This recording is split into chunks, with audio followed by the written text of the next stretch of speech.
Assalamualaikum warahmatullahi wabarakatuh. Baik, pada kesempatan kali ini kita masuki pertemuan ke-6 mata kuliah keterampilan konseling dengan tema membangun hubungan dalam proses konseling. Ya, pada pertemuan sebelumnya kita sudah membahas beberapa tema yang lain yang berkenaan dengan konsep dasar konseling, ya, kemudian tipe-tipe konseling dan beberapa tema yang lain.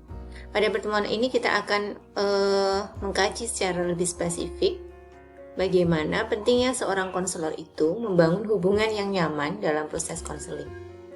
Mengapa ini penting? Karena dalam proses konseling terjadi pertemuan antara konselor dan konseling, ya, antara helper dan helpee. Yang masing-masing antara helper dan helpee ini memiliki karakteristik kepribadian yang berbeda-beda. Helper atau konselor kemudian memiliki lingkungan yang terdiri dari attitude, values, belief, skill, ya. Juga konseling memiliki attitude, need, values, belief, skill dan lain sebagainya yang tentunya antara helpers environment dengan helpees environment itu berbeda, ya. Karena konselor akan menerima berbagai macam klien yang beraneka ragam, yang bermacam-macam dengan berbagai karakteristiknya. Oleh karena itu, penting sekali bagaimana konselor bisa melakukan proses konseling itu atau melihat permasalahan yang dialami oleh konseli itu dalam perspektif konseli, dalam sudut pandang konseli, atau bahasanya dengan melihat pada world view dari konseling, bukan dalam sudut pandang konselor, karena tentu saja berbeda. Yang pertama perlu dilakukan adalah dengan menciptakan rapport. Apa itu rapport? Ya, bagaimana seorang konselor itu kemudian bisa menciptakan kenyamanan, membangun keterbukaan, dan kemudian membangun kepercayaan pada diri konseli sehingga dia mengikuti proses konseling itu dengan terbuka. Bagaimana cara untuk menumbuhkan rapport tersebut? Ya. Yang pertama yaitu seorang konselor hendaknya harus memiliki sikap empati. Empati maksudnya adalah konselor berusaha bisa merasakan apa yang dirasakan oleh konseli, ya, meskipun dapat dipahami bahwa tidak mungkin konselor bisa merasakan sama persis seperti apa yang dirasakan oleh konseli. Tapi bagaimana konselor berupaya untuk bisa masuk dalam sudut pandang konseli dalam menghadapi permasalahan tersebut. Ya, konselor juga harus terbuka dan menerima tanpa syarat klien, kemudian menghargai juga. Selain itu, konselor hendaknya bisa membaca bahasa verbal dan perilaku nonverbal konseli. Karena apa? Karena seringkali terjadi perbedaan atau kesenjangan antara bahasa verbal konseli dan bahasa nonverbalnya. Ya. Yang berikutnya adalah adanya rasa kebersamaan, kehangatan, keakraban yang ditunjukkan oleh seorang konselor sehingga kemudian hubungan atau klien kemudian merasa nyaman untuk terlibat dalam proses konseling tersebut. Namun tidak dapat tidak dapat dipungkiri bahwa tidak semua klien kemudian dengan mudah untuk terbuka dan mengikuti proses konseling itu dengan baik. Terkadang dijumpai juga yang disebut sebagai klien resisten adalah klien yang kemudian enggan, menolak, ya, dalam proses konseling. Ya, gejalanya seperti apa? Klien resisten itu ditandai dengan gejala. Yang pertama, klien itu bicaranya sangat formal, ya, ngomongnya kaku, cenderung kaku, formal seperti itu, menutup hal-hal yang sifatnya pribadi. Kemudian lebih banyak diam dan berbicara atau bercerita hanya sedikit-sedikit saja, jawabannya hanya pendek-pendek. Mungkin iya, tidak tahu, ya begitulah dan seterusnya. Kemudian klien bersifat defensif atau menghindar, mempertahankan kerahasiaan, tidak mau berbagi. Yaitu beberapa gejala klien itu masuk dalam kategori resisten. Nah, bentuk-bentuk resistensi itu ada beberapa hal. Yang pertama yang disebut dengan respon quantity resistant. Jadi klien itu membatasi jumlah informasinya. Jumlah informasinya itu berarti dia lebih banyak diam atau berbicara hanya sedikit-sedikit, pendek-pendek, ya. Sepatah kata, 2 patah kata, seperti itu. Kemudian yang kedua, respon content resistant. Dia membatasi tentang tipe informasi tertentu, ya. Jadi misalnya karena dia resisten terhadap sesuatu, jika ditanya tentang keluarga maka dia tidak akan bercerita apapun, dia menghindar, menolak dan seterusnya. Itu content resistant. Ataupun menghindari informasi tentang kalau ditanya perkuliahan misalnya, ya, jadi terkait dengan tipe informasi yang disembunyikan. Yang ketiga adalah style resistant, ya. Style resistant itu adalah klien memanipulasi cara mengkomunikasikan informasi itu. Jadi bilang sebenarnya sedih tapi bilang gak sedih dan seterusnya. Itu namanya style resistant. Kemudian yang keempat yang disebut dengan logistic management resistant. Kalau ini berkaitan dengan melanggar aturan-aturan dasar konseling. Kemudian mengapa klien itu bisa resisten? Ya, bisa juga disebabkan karena beberapa hal. Yang pertama adalah bisa jadi karena klien itu datang atas desakan orang lain. Artinya klien datang dalam untuk mengikuti proses konseling itu bukan atas kemauannya sendiri. Maka dia kemudian merasa enggan. Ya.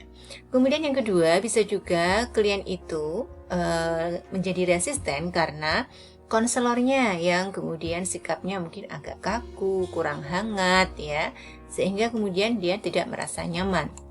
Yang ketiga bisa juga resistensi seorang klien itu disebabkan karena situasi ruangan konseling yang kurang mendukung.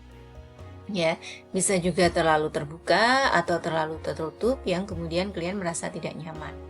Ya. Atau bisa juga bahwa klien itu resisten karena faktor pribadi klien itu sendiri. Karena memang klien itu tipenya tertutup. Ya, itu beberapa alasan yang memungkinkan kemudian adanya klien resisten tersebut. Ya. Kemudian bagaimana cara atau upaya yang bisa dilakukan oleh konselor dalam menghadapi klien resisten tersebut? Ya, ada beberapa hal. Yang pertama adalah dengan mengalihkan topik. Mengalihkan topik maksudnya adalah bagaimana seorang konselor itu bisa berbicara atau mendiskusikan pada hal-hal yang sifatnya umum, di luar permasalahan dulu. Atau bahasanya membuat topik netral, ya, jadi membuat berbincang tentang hal-hal atau persoalan-persoalan yang sifatnya umum, tidak spesifik membahas pada persoalan konseling. Kemudian yang kedua bisa dilakukan dengan memberikan motivasi. Tiada lain bahwa proses konseling ini bertujuan untuk kebaikan konseling sendiri.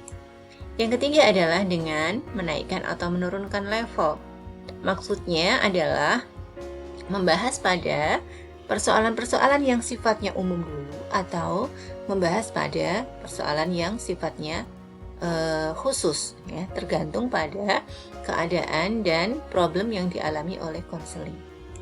Kemudian yang keempat, jika kemudian beberapa hal itu sudah dilakukan, sudah diupayakan, tapi ternyata masih muncul resistensi itu, maka dalam istilahnya ada yang disebut dengan sabbatical leave from helping. Ya. Artinya adalah bagaimana proses konseling itu kemudian ditunda. Ya. Karena berbagai sebab tersebut, bisa juga karena memang konseli belum siap untuk bercerita, atau dia memang tidak merasa nyaman dengan konselor tersebut sehingga perlu dilakukan referral kepada pihak lain. Gitu. Jadi diupayakan dulu beberapa hal, tapi kemudian kalau jika memang upaya yang dilakukan oleh konselor itu belum membuahkan hasil, maka bisa ditunda dulu proses konseling tersebut. Baik teman-teman, selanjutnya dalam rangka membangun hubungan proses konseling, tadi yang pertama penting diperhatikan adalah menciptakan rapport, ya. Yang kedua adalah perlu memperhatikan tentang tujuan konseli dan tujuan konselor. Tidak bisa dipungkiri bahwa dalam proses konseling itu, konseli datang kepada konselor itu dengan berbagai macam tujuan. Umumnya mereka datang dengan tujuan masalahnya terpecahkan atau masalahnya selesai, tanpa kemudian bicara tentang tujuan yang secara pasti ingin dicapainya. Maka kemudian penting bagi seorang konselor untuk bisa memahami atau meluruskan dari tujuan konseli, sehingga kemudian dalam proses konseling berjalan sesuai dengan apa yang diharapkan. Ya. Kemudian yang berikutnya, bahwa proses konseling itu bukan hanya bergantung kepada konselor, karena konseling itu ada dua pihak ya, ada konseli, ada konselor. Maka kesuksesan dari proses konseling itu juga bergantung pada karakteristik dan pribadi konseli. Ya.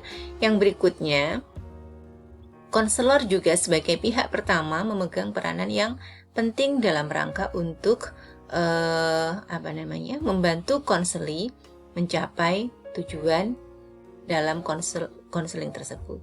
Nah, sementara kalau tujuan akhir dari konselor adalah memberikan layanan konseling agar konseli mampu mengaktualisasikan dirinya, ya, bukan sekedar selesai masalahnya.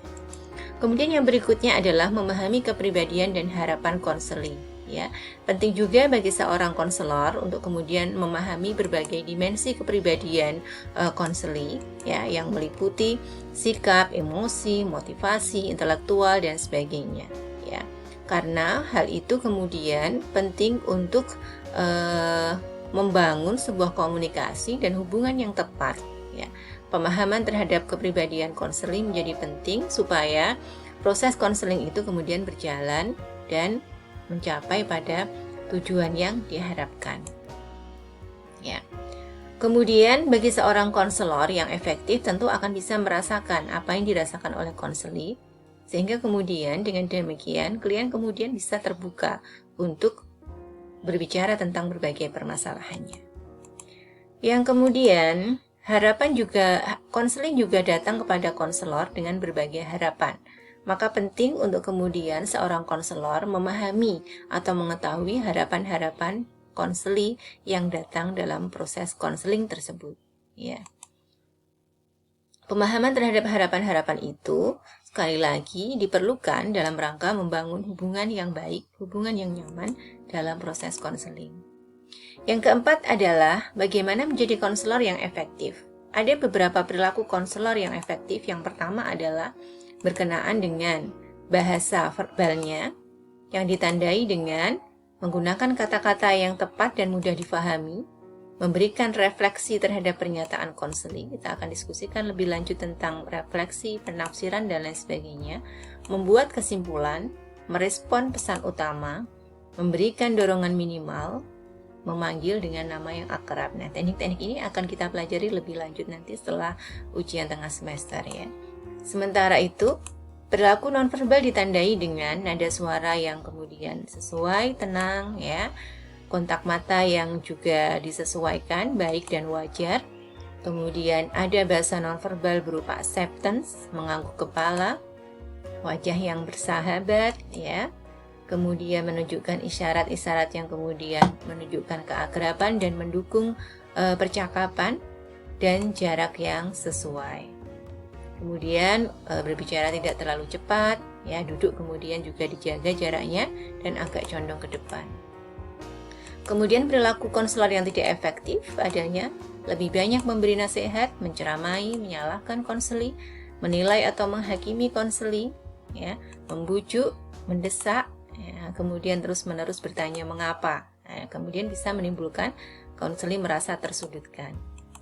Adapun perilaku nonverbalnya membuang pandangan, menjauh, senyum sinis, ya, menggerakkan dahi atau mengenyitkan dahi seperti itu, cemberut, raut muka tidak menyenangkan, dan seterusnya. Ini beberapa perilaku nonverbal yang tidak sesuai. Baik teman-teman, saya rasa itu yang bisa saya sampaikan terkait dengan membangun hubungan dalam proses konseling. Lebih lanjut kita akan diskusikan di forum. Terima kasih. Assalamualaikum warahmatullahi wabarakatuh.